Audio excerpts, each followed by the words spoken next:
Kaway-kaway sa lahat. For today's video, magluluto tayo ngayon ng kare-kare. Ito ang ating mga sangkap.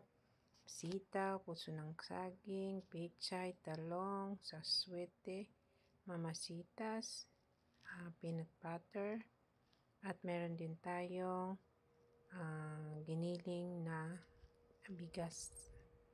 Pampalapot po siya. Magigisa na po tayo ngayon ng bawang. Medyo marami po tayong bawang ilalagay, pampasarap, at sunod natin ang sibuyas. Halo-haluin lang ng at mga siguro 3 minutes. Ayan. Sunod natin ang karne. By the way mga guys, ang karne po ay na pressure cooker ko na kaninang umaga. Bali 45 minutes pero sobrang malambot na siya. So pwede natin gawing 30 minutes lang. Yan guys. Sunod natin ang ating aswete. Yan, ihalo lang sa mainit na tubig para matunaw po yung aswete natin. By the way mga guys, sa mga di pa nakapag-subscribe, please subscribe and click the notification bell para lagi po tayong updated sa mga bagong upload. Sunod na rin na po natin ang mamasitas, kare-kare. Yan, bali ang ginamit ko dyan mga guys ay 2 sachet ng mamasitas, kare-kare. So, lagay na po natin. Siya po ay magpapasarap at magpapalapot na rin. Hayaan lang natin kumulo. Habang kumukulo po, ilagay na natin ang ating peanut butter. Ang ating peanut butter ay pwede naman kahit anong klaseng peanut butter, kung anong meron sa ating kusina, yan ay pwede natin gamitin. Tansya-tansya lang ang aking nilagay dyan.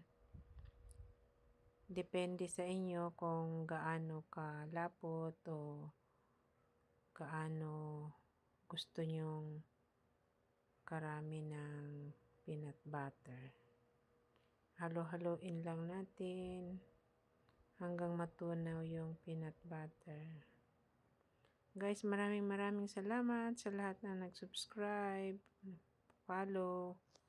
Maraming salamat sa mga laging andyan na sumusuporta. Maraming salamat sa inyo. Lagay na natin yung puso ng saging. Ang puso ng saging guys, pagka himay ko, inilagay ko, binahusan ko siya ng mainit na tubig para malambot at matanggal yung kanyang tawag doon, dagta, ano yun? Tapos ilagay na natin ang ating sitaw. Yan, bahala na kayo kung gaano karami ang gulay na ilalagay nyo sa inyong kare-kare, pero sa akin medyo marami-rami yung gulay. Mas marami, mas masarap yung gulay. Pagkatapos dyan guys, ilagay na natin ang ating talong. Yan, marami po yung talong. Kahit na konti lang yung karne, basta marami yung gulay, okay na po yung kare-kare.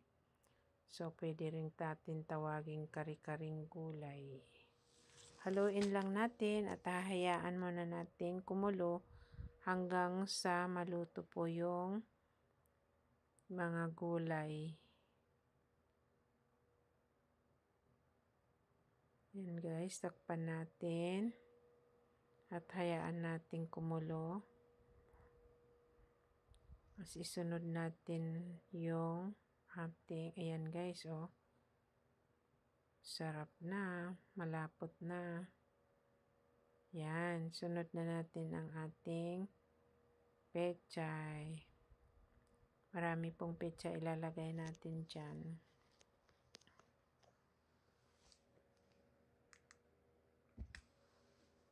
Yan, marami pong pechay. Yan, hayaan po natin kumulo at maluto ang mga gulay. Yan, malapot na guys. Pero kung gusto nyo pa ng mas malapot, pwede naman dagdagan ng peanut butter. By the way guys, yung binili ko na bagoong, kailangan kasi masarap yung bagoong dyan eh. Barrio Fiesta. Yung Barrio Fiesta po, meron po siyang maanghang kung gusto niyo po ng maanghang.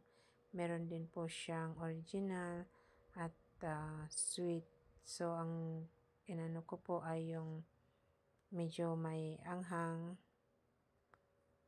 Gagamitin natin dyan. Ayan na guys, luto ng ating kari-kari. Sana nagustuhan nyo. Yan.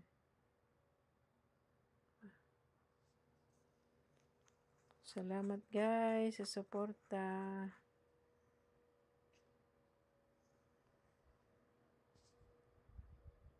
Lagay na natin, ibababaw natin yung karne. Kasi hindi ko na hinalo dyan sa pagluto kasi masyado na siyang malambot. Bali, madudurog na siya kung ihalo-halo pa natin dyan. Yan, ready na po tayo. Kakain na tayo.